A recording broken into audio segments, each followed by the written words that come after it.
Vamos lá, realizadores e curtidores de cinema. Como é bom sempre estar começando mais um Making Off da sua TV Cidade João Pessoa. Hoje iremos bater um papo com um cara empolgado com o que faz, com um repertório de filmes importante aqui na área, viu? Doutor e professor de cinema, meu amigo Arthur Lins. Vai ser mais um programa imperdível, galera. Bora todo mundo assistir? Vai ser massa. E chegando na locação aqui, que Arthurzão escolheu. Ei, Madison, vamos aí, equipamento. E aí, Sasha? Grande, Arthur. Massa, meu filho. Vamos sentar aqui para bater esse papo bacana.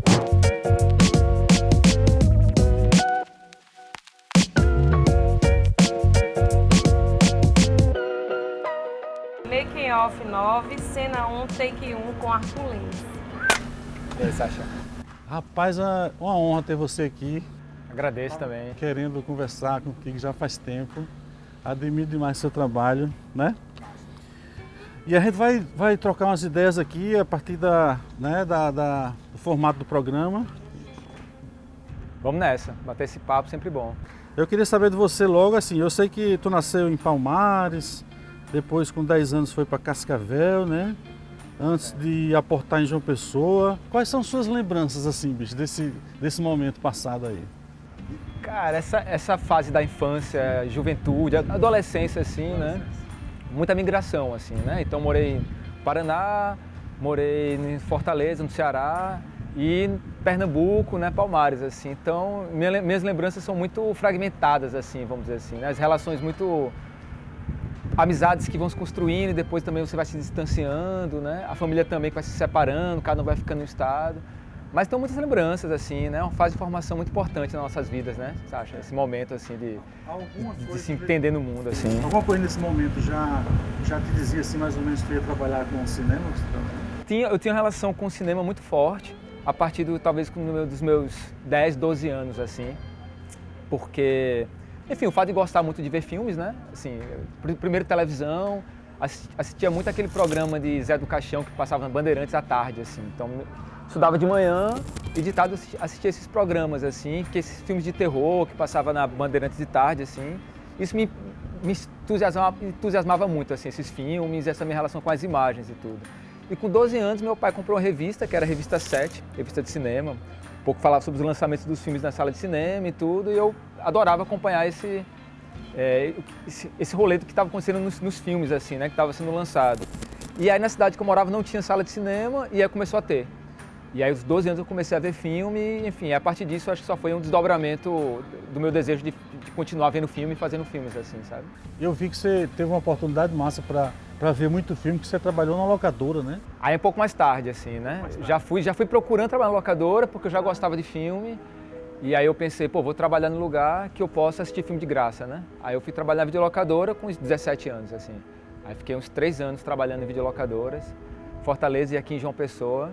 E foi um período bem intenso, assim, de ver filme todo dia, assim, sabe? Ampliar o repertório de cinema, assim. Foi bem importante mesmo. Fiquei muito tempo nessa. Massa. Pode-se dizer que o fato de tu assistir muito filme foi o que arrebatou, assim? Com certeza. Pra Com gostar de certeza. cinema? Com certeza. Antes de qualquer outra coisa, eu sou um espectador, eu sou um cinéfilo, assim, tipo...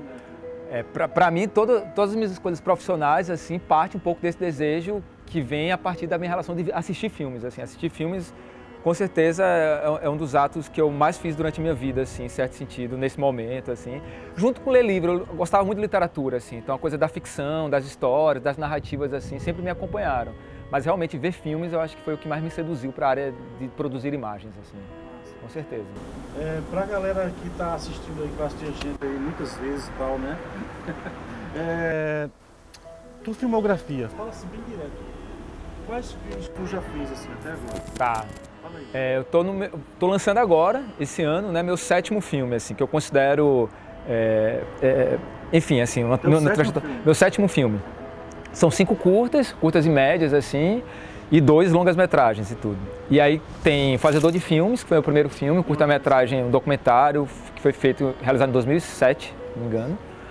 Aí depois teve o Plano do Cachorro, que é uma primeira ficção, um curta, que foi filmado em 16mm, em 2009, assim, já como resultado de prêmios que veio do Fazedor de Filmes. Você ganhou cartuchos e... Ganhou, na verdade, ganhou latas de película, assim, né, para fazer um Plano do Cachorro. Esses 2 filmes eu dirigi junto com Eli Marques, que era um amigão e que a gente trabalhava junto nesse primeiro momento.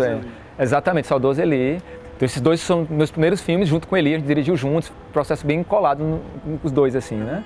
Aí depois tem A Felicidade dos Peixes, em 2011, um curta de ficção. Depois teve O Matador de Ratos, que é um média de ficção também, de horror. Aí depois teve Aqueles que Ficam, uma ficção também, um curta-metragem, em 2015. E aí tem Desvio, que é o meu primeiro longa, que foi em 2017, que ele foi lançado em 2019. E agora Pele Fina, que é esse meu filme mais recente, que é uma longa-metragem. Não, Pele Fina que acabamos de lançar num festival em Curitiba, chamado Olhar de Cinema. E vamos lançar aqui em João Pessoa num próximo final de semana. Você trabalha com publicidade também? Nunca. Nunca trabalhei em publicidade. Na verdade, eu sempre recusei um pouco também esse lugar da publicidade, assim. Mas, assim, conheço muita gente, conheço nada, mas nunca trabalhei porque eu fui me enveredando mais para o campo da educação, né? Então, trabalho com cinema e sou professor, enfim, pesquisador na área, assim. Então, meio que... as publicidades nunca tive experiência. Essa tua outra parte. Mas a gente fala. É bacana demais porque você tem eu digo que é um privilégio de você passar aquilo que você aprendeu, né? Sim. Transmitir conhecimento daquilo que você conheceu. Abrir um espaço de trocas, né? De diálogos, na qual você pode falar de suas experiências. Com certeza. Até a hora do cara dizer ação, assim, para gravar, o que é mais complicado, assim? O que é mais difícil? Chegar nessa hora. Todo o processo. Porque a ação é como se fosse um momento na qual as coisas já estão minimamente postas, né? As coisas já estão colocadas em seus lugares. As coisas já encontraram um determinado lugar a ponto de que você pode efetivamente mover aquela imagem, né? Mover aquela ação, aquilo que vai se concretizar enquanto imagem. Então, até chegar nesse ponto, aí é um mundo, né? Assim, é muita coisa, muitos desejos criativos, muito trabalho, muito planejamento, muitas impossibilidades, assim, muitos diálogos para chegar na hora da ação, assim, sabe? Porque a ação também não parte de uma pessoa, talvez, né? Quem fala ação nesse que a gente está colocando metaforicamente, mas a ação, na verdade, é mover um conjunto de pessoas, né? Um conjunto de relações de trocas. Então, até você formar essa coletividade aí é sempre muito difícil, assim. Que inclusive é uma das coisas que eu falo muito nos programas, inclusive passados, a respeito de uma das coisas mais difíceis é a equipe, né? Com certeza. Você tem uma equipe coletivo, né? coesa, imbuída naquele mesmo objetivo, né? Entendendo as hierarquias. Tem divisão, né? A hierarquia tem enquanto um problema, vamos dizer assim, de uma estrutura colonial, mercadológico, que diz que determinadas funções estão acima de outras. Mas, assim, a real para mim é que tem divisões, assim. Cada um sabe mais ou menos ali o que tem que ser feito dentro do conjunto, assim. Mas essa lógica da hierarquia eu busco sempre questioná-la, assim, né? Mesmo a gente sabendo que estamos dentro de uma hierarquia, dentro dessa estrutura de poder que a gente questiona, né?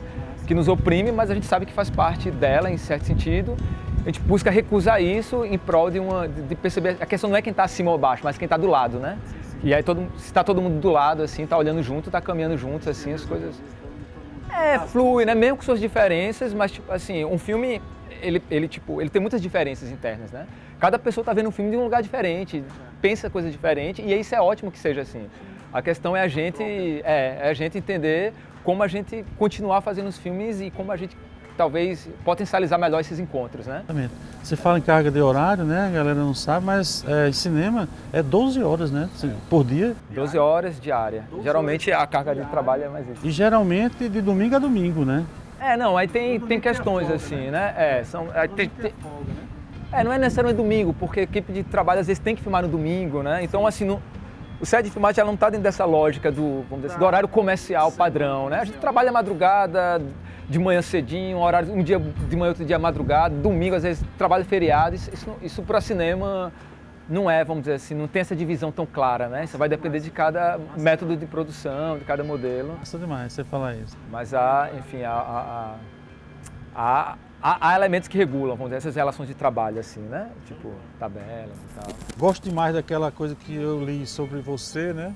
Em matérias passadas aí, das tuas referências, né? Que você busca, inclusive, na galera mais próxima aqui, que trabalha contigo, que está contigo, né? Me fala um pouco a respeito dessas referências, de que forma essa galera te influenciou e te influencia ainda hoje. Então, Sassá, a gente está numa área assim do cinema que ela parece que é muito distante da gente, né? Quando a gente começa, o nosso imaginário de cinema sempre está ligado em lugares muito distantes, assim, é Hollywood, no caso do Brasil, assim, é televisão, é Rede Globo, são filmes assim que a gente acaba tendo acesso, enfim, shopping, televisão, cinema, e essas referências são as primeiras que chegam, assim, né? Você vê um filme, sei lá, Spielberg Tubarão e fica fascinado por esse filme, ou assiste, sei lá, o Parque dos Dinossauros, quando é criança, adolescente. Hoje em dia é muito comum um filme da Marvel, super-herói, né? Então, nova geração, assim, fascinada por esses filmes, e parece que é aquilo muito distante. Isso te influencia de alguma forma. Só que quando você começa a olhar para o teu entorno, assim, tua vizinhança, as pessoas que se aproximam de você, do teu contexto social, do teu contexto geográfico, assim, e você vê que as pessoas estão fazendo coisas em cinema, e isso é algo altamente estimulante também, você começa a se interessar por esses filmes, sem dúvida isso vai entrando com uma influência maior, assim, porque de alguma forma são filmes que está mais atrelado ao lugar que você se encontra no mundo, assim, e que te apresentam possibilidades de fazer. Então é quando, por exemplo, eu vejo um filme de Thor 4, um exemplo, que é um realizador local, que enfim, que eu admiro bastante, assim. Quando eu assisto Passadouro de Thor 4, isso em 2000, assim, quando eu estava chegando na cidade. Eu fiz direção de arte, né? Tu fez direção de arte? Ó. Quando eu chego na cidade aqui em João Pessoa, eu tinha 18 anos. Eram 3 filmes assim que eu conheci antes de chegar e que quando eu cheguei aqui na cidade, eu vi os filmes, enfim, aí você vai para um canto, aí você conhece o realizador, conhece alguém que trabalhou, você mesmo falando, trabalhou no Passadouro. E são filmes muito fortes, muito bons, assim, sabe, assim, que te estimulam muito. Então, com certeza, isso vai gerando influências.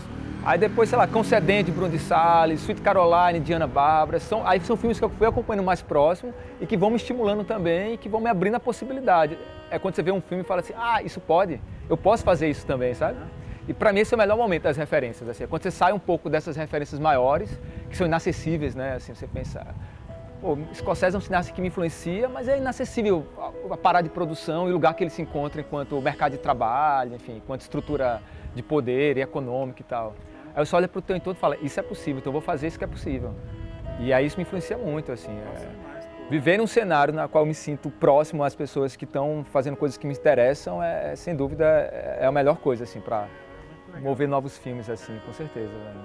Da sua filmografia, qual o trabalho assim que tem o mais prazer em fazer? Foi mais legal, tudo certinho, tudo funcionou? Caraca, é difícil. Todos foram assim? Não, é difícil porque todos os filmes tem um momento que parece que tudo meio que funciona e dá certo, mas tem momentos também muito atribulados, assim, né? Assim, muito difíceis, assim. Pronto, o que foi mais suave nesse sentido, enquanto produção, enquanto... O filme que fluiu mais rapidamente, mais facilmente, eu acho que foi A Felicidade dos Peixes. Que foi um filme que, tipo assim, do momento que eu pensei em fazê-lo, ao momento de estar no set de filmagem, demorou 3 meses. Foi muito rápido. Eu não tinha nenhum roteiro, especificamente tinha só 20 frases, e a partir dessas indicações, tinha uma equipe pequena de pessoas muito próximas, e tudo fluiu, assim. A gente filmou de uma forma que as coisas aconteceram de forma suave, tranquila. Então, acho que foi o filme que mais... Essa pergunta que tu me coloca, eu acho que é ele mesmo. Assim. Aceitou e me respondeu a segunda pergunta que eu ia fazer sobre isso, que era exatamente quanto tempo levou para fazer o filme todo. Pronto, foi o mais rápido, eu acho. Felicidade dos Peixes, para a filmagem foi 3 meses, aí mais uns 4 meses de montagem, assim, mas foi o que foi feito num tempo mais curto e que foi mais simples mesmo, assim. E o que mais demorou, qual foi? O que mais demorou, com certeza, foi Desvio. Quanto tempo? Por ser uma longa-metragem, por ser uma estrutura de produção maior. 2002 até 2019, 8 anos, assim. 8 anos para viver. Da concepção inicial ao filme ser lançado, exibido, demorou 8 anos. 8 anos, tá vendo? Que um levou 3 meses e 8 anos, né? Cada filme tem uma... Também por uma dificuldade de mover também recursos, né? Captar recursos, um filme mais custoso nesse sentido, sabe? A Felicidade dos Peixes não foi um filme tão custoso nesse sentido de estrutura de produção e acaba fluindo mais facilmente, assim. De todos, qual o que teve melhor repercussão, assim, até agora? Depende, assim, tipo...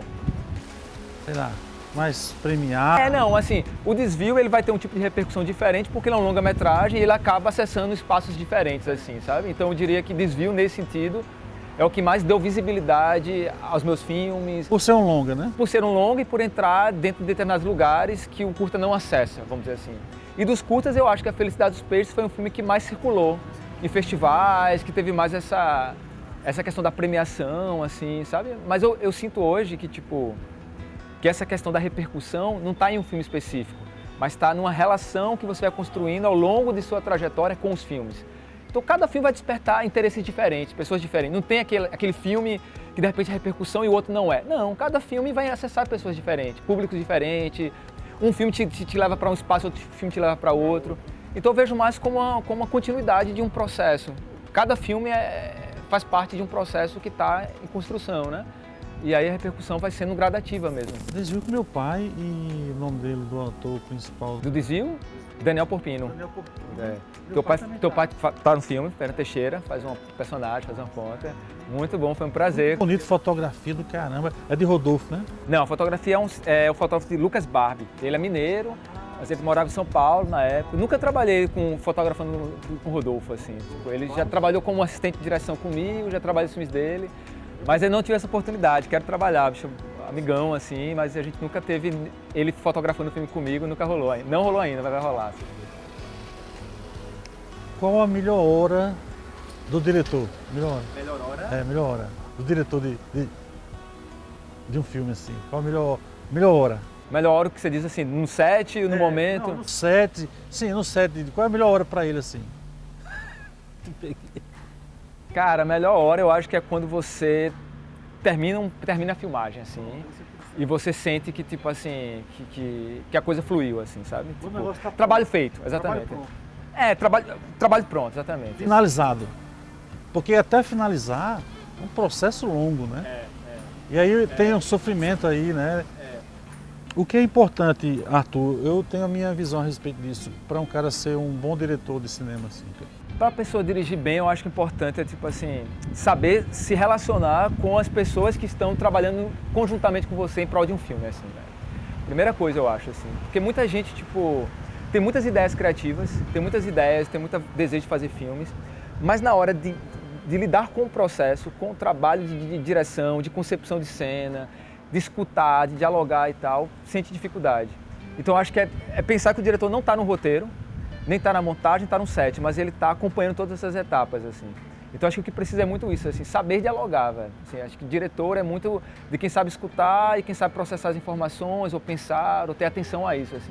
Atenção ao diálogo eu acho que é uma coisa importante, assim, para quem está dirigindo. Tá ligado àquela história da relação com a equipe, né? Relação com a equipe, exatamente. Acho que diria que é mais por aí, assim, sabe? Tipo, relação com a equipe, tá bem ligado. Como está sendo para você mudar um pouco a história de fazer cinema e dar aula, né? Como foi para você entrar na academia, assim, principalmente de cinema, né? Um curso de cinema, né?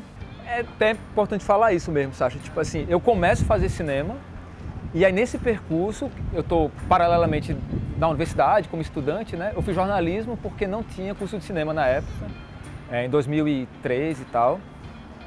E aí quando começa a abrir o curso de cinema, quando abre o curso de cinema aqui na universidade, você tem uma demanda assim, de ensino, mas você não tem pessoas formadas para isso.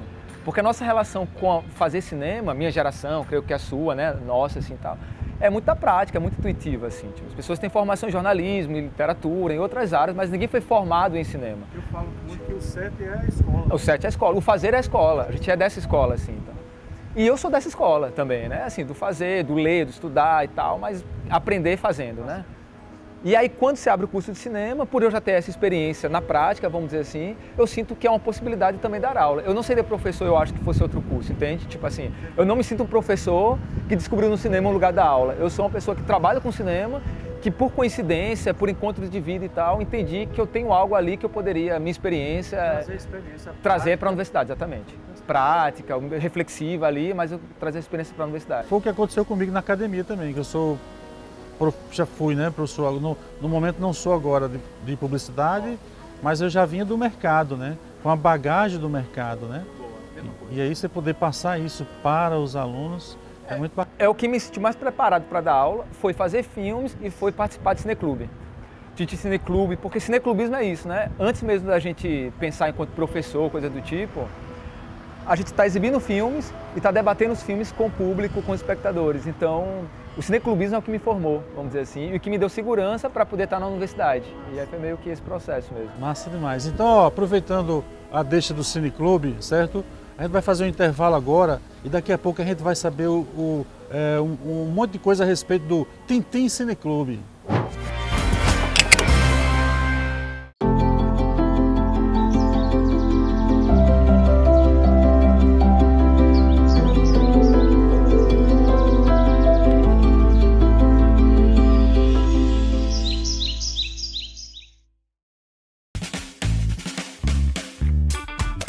Campeão, o que é isso?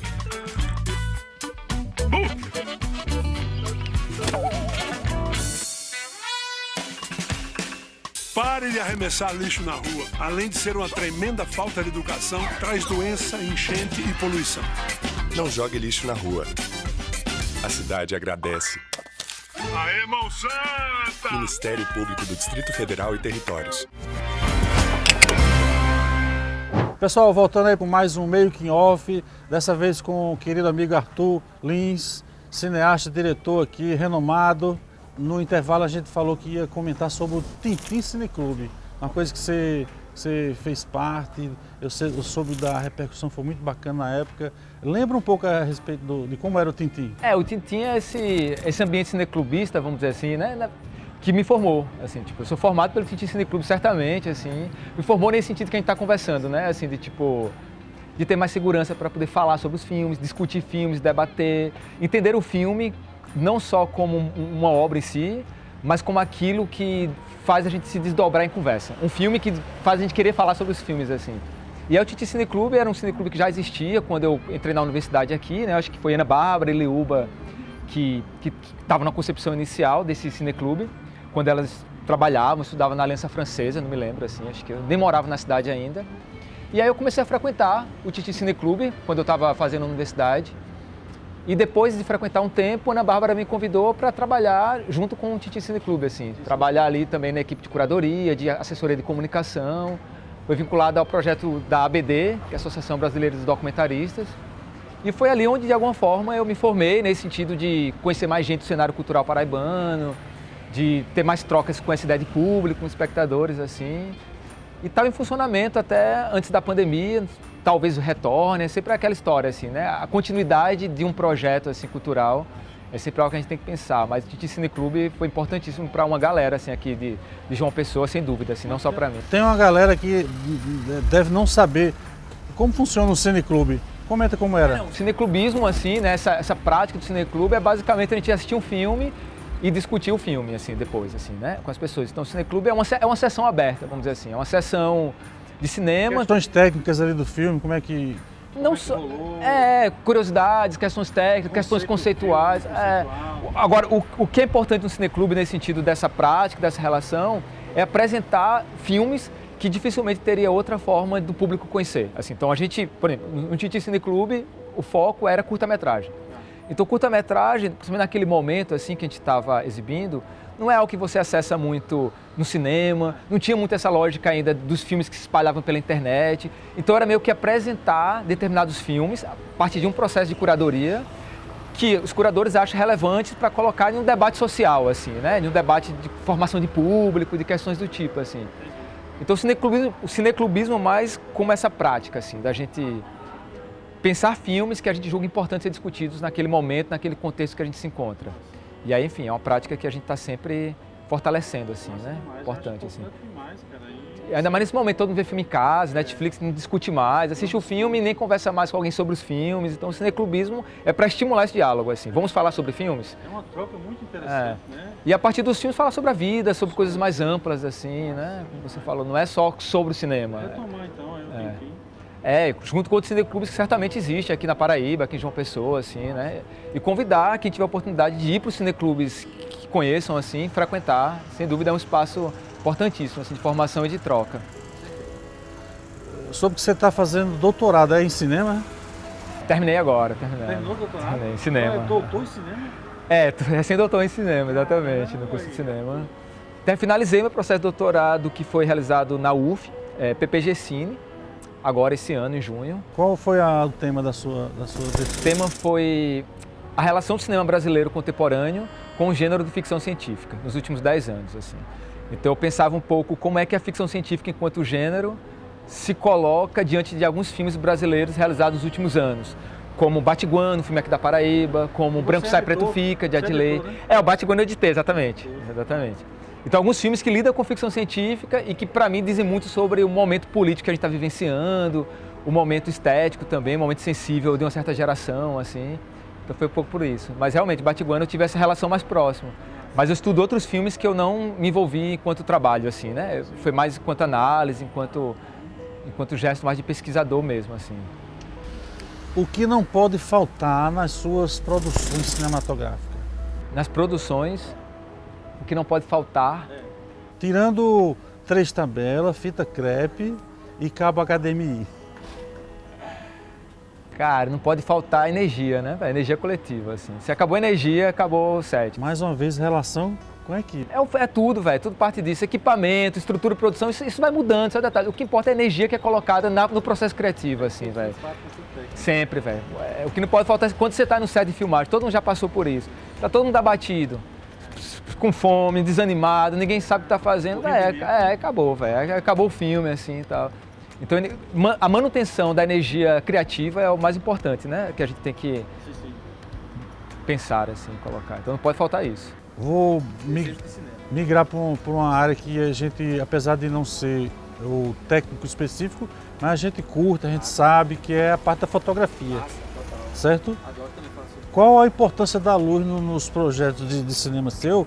E se você participa, assim, da construção da luz com o diretor de fotografia e tal? Sim, não, total.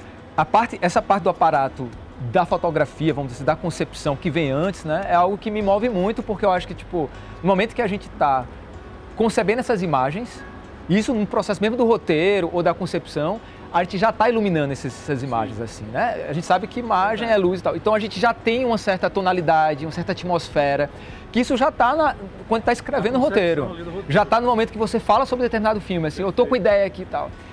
E aí o processo de você materializar isso enquanto aparato técnico, qual luz, qual direção, que tipo de sombra vai ter, que tipo de lente, essas escolhas que são escolhas técnicas que de alguma forma visam a instaurar essa atmosfera que já está prevista, isso aí com certeza é algo que eu tenho muito prazer em fazer. Então sempre, o diretor de fotografia, assim, eu sempre gosto de ter essa troca muito próxima, agora entendendo logicamente que eu não sou, minha formação não é em fotografia, assim. Então tem soluções técnicas ali que eu, enquanto diretor, eu não vou saber. Pelo contrário, é por isso que a gente tem o trabalho coletivo, né? Assim, mas sem dúvida, assim, e cada filme é uma aprendizagem diferente, assim, né? É partir de, tipo, qual aparato de iluminação vai ser necessário para determinada cena que você está concebendo. E aí já a partir de enquadramento, né? Isso tudo vai dizendo muito, assim, para mim. Tipo, se é noturna, se é diurna, então se é noturna, que tipo de luz, isso também como isso vai pesar na produção e tal. Mas eu tenho pensado que a maior dificuldade hoje que eu acho é filmar bem no escuro. Assim, eu acho que isso, enquanto fotografia, enquanto projeto estético, é o mais difícil, assim, sabe? Do ponto de vista, como filmar bem no escuro, assim. Como filmar bem o escuro, assim, né? A sombra e tal. O mínimo de luz possível e captar bem isso, né? Exatamente. Não sei se o mínimo de luz apenas, mas tipo assim, como fazer uma imagem que se passa num ambiente mal iluminado ou pouco iluminado, ser bonito e no sentido de ser bem iluminado da forma como a gente concebe as imagens, sabe? Que é tudo meio que fake, né? Tudo um artifício, né? A iluminação e tal. Massa demais. Isso, assim. Porque tem diretor... Que é um próximo filme que eu quero fazer que é muito escuro. Ah, tá. É muito noturno. Entendi. Mas hoje as câmeras, cada vez mais, elas buscam isso, né? São mais sensíveis, as digitais aí buscam essa sensibilidade nos sensores para gravar com menos luz possível, né? Sim. Aumentando o ISO para não sei quantos mil, né? Então a digital busca muito isso. Eu e você, Arthur, a gente ainda é do tempo analógico, né? De gravar com película, né? Aí tem essa transição para o digital, não é isso? Me fala um pouco das diferenças assim, que você acha que você poderia contribuir aí com essa pergunta. Por exemplo, diferença do analógico e digital, né? A miniaturização dos equipamentos, o 35mm mais caro, pesado, muita coisa. Qual a tua análise tu faz dessa revolução? Sim, não, total. Historicamente, muita, né? Assim, uma diferença absurda, assim. Porque até para você filmar em película, para você revelar, você precisava de laboratórios específicos que, no caso, a gente aqui da Paraíba não teria, né? A gente nunca teve. Então, se a gente for pensar historicamente, a possibilidade, que hoje é uma coisa básica, assim, de você fazer um filme na qual todas as etapas você consegue realizar na sua cidade, no caso a gente que está em João Pessoa especificamente, né, outras cidades não, isso é algo recente historicamente, né? E isso é algo que só foi possível por conta dessa disseminação do digital, né? Não diria nem uma facilitação, mas uma disseminação mesmo.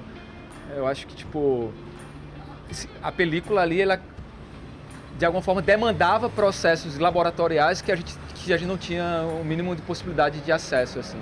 E o digital não, a gente de alguma forma consegue dar conta desse aparato todo, assim, em certo sentido. Massa. Faz muita diferença, né? Massa. A questão estética, você tem diferença? Muita, né? Né? Com certeza, sim. E aí vai ter, esse filme que eu vou lançar agora... É químico, né? Mas ao mesmo tempo, tipo assim, esse filme que eu vou lançar agora, eu uso algum material analógico de fotografia fixa, mas ele está numa exibição digital. Então tem isso também, porque uma coisa que não pode confundir para as pessoas que ficam nessa da analógico digital é que uma coisa é a captação e outra coisa é a exibição. Sim. Então, por exemplo, você captar no analógico e você exibir em digital já cria um outro procedimento, né? Inclusive no digital você fotografa e você aplica texturas que repercutem de alguma forma o que seria o analógico. Então a gente vive um pouco nessa zona mais nuançada, né? Que é assim... o que a gente está chamando de analógico, assim, né? Em que momento isso se torna analógico, assim? Se o aparato de exibição de qualquer circuito de cinema, ou se onde as pessoas vão assistir, está dentro do circuito digital. Sim. Então a gente faz um filme, você pode fazer um filme em película, mas se ele vai ser exibido em um arquivo digital, ele está já dentro da estrutura digital, né? Assim, do sinal, da captação, assim. Inclusive é bom você falar isso, que eu reforço também esse seu comentário, que é bem bacana, a respeito, por exemplo, de gravar em 4K. Sim. Tudo bem, você grava em 4K. Mas se a tua televisão não é 4K, você já não vai ver 4K, né? Os processos, né? Os processos, né? Tem essa... Os meios na qual as imagens trafegam para chegar, né? Na experiência da expectação, né? Isso muda muito e tal. E aí você pode sair do analógico para o digital, volta para o analógico, vai para o digital, aí enfim, esse trânsito aí ainda é possível, né? Isso. Só que o analógico cada vez projetos mais experimentais, né? Se uma pessoa filmar hoje em analógico, no nosso contexto aqui, acho que está atrelado mais a uma busca estética um pouco mais experimental, né? Algo mais... O digital se tornou a norma, né? Ana Bárbara comentou no programa anterior algo muito interessante a respeito dessa história da miniaturização dos equipamentos, da popularização, né? De qualquer pessoa poder fazer e tal, mas que não é qualquer pessoa, nem qualquer coisa, né? Que tem que ser feita. O importante é planejar aquilo que você quer filmar, aquilo que você quer gravar, ter todos os cuidados como se cinema estivesse fazendo, mesmo que seja num equipamento menor, né? Mas que tenha todo o rigor dos processos, entendeu? Né? Com certeza. É bacana isso. Até porque não eu acho que o aparato técnico, econômico que vai dizer da qualidade de um filme, assim, né? Ou da relação da experiência, assim. Então, o rigor, muitas vezes, nesse aparato menor, você vai tirar muito mais proveito do que determinadas estruturas de produção na qual não se há um desejo de cinema ou um potencial criativo ali sendo colocado, né? A gente vai mudar um pouco o clima aqui, certo? E eu vou perguntar a Arthur, coisa que eu sempre pergunto à galera, um episódio, um caos engraçado, interessante, de bastidores que aconteceu em alguma produção. Eu sempre, para não deixar a pessoa às vezes sem recordar o que pode falar, eu sempre peço licença para contar o meu, né? Quero saber. Vou mandar o meu para você ilustrar o seu aí à vontade, certo? Então, gravando um filme em Itaperuá, no meio do nada, a gente era com Eliezer, saudoso Eliezer também, que é o Eu Sou Servo, né? E aí tinha uma cena que o padre, juntamente de sua comitiva, passava pela seca lá, né, subindo serra, descendo serra, e de repente teve um saque de uns andarilhos lá que saqueavam a feira, que era a comida dessa comitiva, que era rapadura, farinha seca, né, um pouco de água, cantil e tal. E aí tinha uma cena que os saqueadores iam fazer essa cena lá, eram locais. A gente chamou as pessoas locais para fazer essa cena, né? A figuração para fazer essa cena. E a situação da região é tão, né, complicada, até hoje ainda, que o diretor gravou a cena e precisou gravar uma segunda vez Só que o saque foi de verdade. Eles foram embora com a comida. Não teve mais para repor. Não tinha como repetir a cena, que eles levaram tudo e aí não teve como repetir a cena. Esse foi um caos que me marcou muito, né? Vamos, eu fazia parte da direção de arte ali como assistente. Cadê o material pra gente gravar de novo? O pessoal fugiu, levou, roubou, foi embora. E aí, vocês resolveram como? Não, aí vai ser essa mesmo. Usaram o take e tal. usaram o take, só foi uma vez. Cara, essa coisa do... Vamos dizer assim, né? Das coisas que vão acontecendo no set, que você não tem controle, né, velho? É isso aí. Não, eu tenho uma história assim, que não foi nem um set que eu tava dirigindo, e que é uma história assim que é meio engraçada, mas também é meio complicada assim e tal. Porque a gente tava filmando numa locação que era num terreno baldio, assim, enfim, montou o set, tava todo mundo filmando e tal. E aí, uma das pessoas da equipe achou uma jaca em um canto, assim. Eu tava encostado numa árvore, assim, e tal. Era um terreno meio que baldio, mas que tinha um vigia cuidando do terreno e tal. A gente foi lá e tal. E aí ele achou a jaca e tal. E falou, pô, vou abrir essa jaca, vamos começar a comer, não sei o quê. Abriu a jaca. E aí, no intervalozinho, aquela coisa, né, e tal. Oxe, Márcio, começou a comer e tal. Daqui a pouco chega o vigia. E a jaca, o vigia tava guardando há mais de uma semana, amadurecendo, para dar para um amigo dele quando ele fosse para a cidade dele do interior, velho. Não, isso foi uma confusão danada, quase que acaba o set, porque o vigia ficou assim, indignado, tá ligado? A gente teve que pensar uma forma assim também, de tipo assim, de fazer com que o vigia entendesse que foi um acidente, que não foi por maldade, não sei o que e tal. Mas foi uma situação assim que de alguma forma dificultou um pouco o andamento do set, mas que na hora foi uma coisa... Porra, você ficou, como assim a gente comendo uma jaca sem saber que era o presente para outra pessoa, assim. Então uma história que... Uma semana amadurecendo, deixou ali, e a gente teve esse descuido, vamos dizer assim, de tipo, só porque a fruta não estava no pé, achou que a gente poderia comer, né? Mas essa questão que acontece com equipe de filmagem também, né? Você chega nos cantos, e aí é muito difícil também você entender como também não atrapalhar a vida de outra pessoa que está ali, né? Assim, no sentido de causar alguma espécie de incômodo, assim, né? Tipo, você está filmando de madrugada e de repente a luz aqui está atrapalhando o vizinho, o som do filme aqui está... Enfim, esse cuidado que a gente tem que ter. É verdade. Mas tem a história da jaca, é uma história que a gente sempre conta, assim. Pode crer, já marcou mesmo a sua história, foi legal, cara.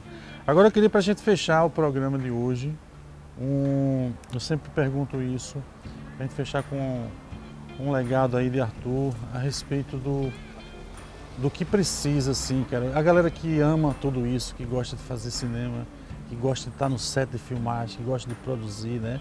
O que você diria pra a galera que tá doida pra entrar no circuito, assim? Mas você tá falando de atuação? Não, de tudo, de trabalhar como técnico, porque tem muita gente que gostaria de estar no circuito. Ah, massa, pô, dá o gás. Faz teu nome, faz acontecer, tipo assim, porque é uma área difícil, com certeza. Às vezes você parte de um imaginário muito forte, de uma idealização do que é um set de filmagem, isso é muito comum. Até porque a gente vê muitos filmes que idealizam um pouco esse lugar da criação e tal. E quando você vai ver no seu dia a dia, você vai ter muita dificuldade, você vai ter muitas questões assim que você vai ter que se deparando. Então, tipo assim, manter a energia, volta para essa ideia da energia, assim, né? Manter o gás, manter a vontade de fazer e encontrar elos, pessoas ali que de alguma forma possam te auxiliar também a estar nesse lugar, que não é um lugar fácil, muitas vezes. Set de filmagem, muita gente, cada um com desejo diferente, então o único conselho é esse, assim, vai em frente e vai entendendo ali o que é que está sendo bom para você e continua nesse processo aí, sabe? Dá o gás, recue não. Massa demais. Valeu, Arthur, Sacha. ei, bate-papo bacana. A gente está chegando a mais o final de um meio que em off, certo? Dessa vez foi com o cineasta, professor, pesquisador de cinema, Arthur Lins, certo? E fiquem atentos aí para próximos programas, certo? Segue a gente no Instagram, no YouTube e agora se quiser assistir o Make Off também na televisão, no canal digital 6.3, certo? Mais um Making Off no cartão.